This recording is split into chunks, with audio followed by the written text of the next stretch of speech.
பாரதிய ஜனதா கட்சியின் சார்பாக இரண்டாவது கட்ட சுற்றுப்பயணம் இன்று மாலை பெரம்பலூரிலும் நாளை அரியலூரிலும் ஏற்பாடு செய்யப்பட்டிருக்கிறது. அதில் கலந்து கொண்டு உரையாற்றுவதற்காக தமிழகத்தில் நடைபெறுகின்ற ஆட்சியினுடைய குறைகளை சுட்டிக்காட்டுவதற்காகவும் தஞ்சாவூரில் பாதிக்கப்படுகிற நெற்பயிர்களை போய் பார்த்து விவசாயிகளுக்கு ஆறுதல் கூறவும் அவர்கள் 17% ஈரப்பதம் நெல்லுக்கு 22% உயர்த்திக்கிறதுக்கு மத்திய அரசு குழுவை அனுப்பியிருக்கிறது. அதையும் பரிந்துரை செய்வதற்காகவும் இன்றும் நாளையும் சுற்றுப்பயணத்தில் செய்வதற்காக போகிறோம். சார், இவ்வளவு நெல் மூட்டைகள் தொடர்ந்து வேஸ்ட் ஆகிட்டு இருக்கு சார் உழைப்பு. அதை எப்படி பார்க்குறீங்க சார்? இந்த ஆட்சியுடைய நெல் கொள்முதல் எந்த அளவுக்கு இருக்குன்னு பாருங்கள்.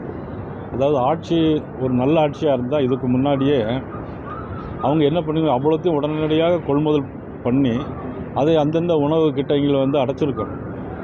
ஆனால் இன்றைக்கி என்னென்னா அதிலே ரொம்ப காலதாமதம் ஏற்படுது. அதிலே ஒரு மூட்டைக்கு 40 ரூபா கமிஷன் கேட்குறாங்க அப்படிங்கிற ஒரு குற்றச்சாட்டு இருக்குது. ஆக இதை அரசாங்கம் சரியான முறையில் கையாளவில்லை என்பது தான் நம்முடைய குற்றச்சாட்டு. திருநெல்வேலி, கன்னியாகுமரி மாவட்டங்களில் நடக்கக்கூடிய கனிம வள கொள்ளைக்கு ஆளுங்கட்சியுடைய முக்கிய பிரமுகருக்கு முக்கிய ஈடுபாடு இருக்குது அப்படின்னு ராமதாஸ் அன்புமணி சொல்லியிருக்காரு.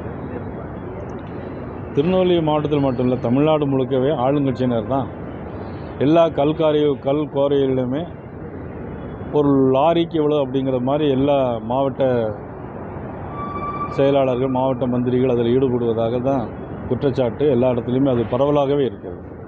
ஒரு அரசு அதிகாரியே அண்ணன் செல்வ பெருந்தகை அயோக்கியன்னு சொல்லியிருக்காரு. முன்னாடி சார் மாதிரி யார் அந்த சார் மாதிரி யார் அந்த அயோக்கியன்னு சொல்லி பிஜேபி மூலம் கேட்பீங்களா? இல்லை, கண்டிப்பாக. அதாவது அதிகாரிகளை பொறுத்த மட்டிலும் நியாயமான முறையில் நடந்து கொள்ள வேண்டும் என்பதுதான் எல்லாருடைய எண்ணமும் செயலும் கூட. ஆனால் அதே நேரத்தில் அதிகாரிகளை நமது நாகரிகமாக நடத்த வேண்டும் என்பதுதான் நாகரிகமான ஒரு செயலாக இருக்க முடியும். அதில் மதிப்புக்குரிய செல்வ பெருந்தகை அவர்கள் எந்த நேரத்தில் எப்படி எந்த சூழ்நிலை அந்த வார்த்தையை பயன்படுத்தினார் என்பதையும் பார்த்து, ஏன்னா அந்த கூட்டணி திமுக கூட்டணியில் தானே இருக்கிறாங்க. அதிகாரிகளை மதிக்காத ஒரு கூட்டணி தானே திமுக கூட்டணி.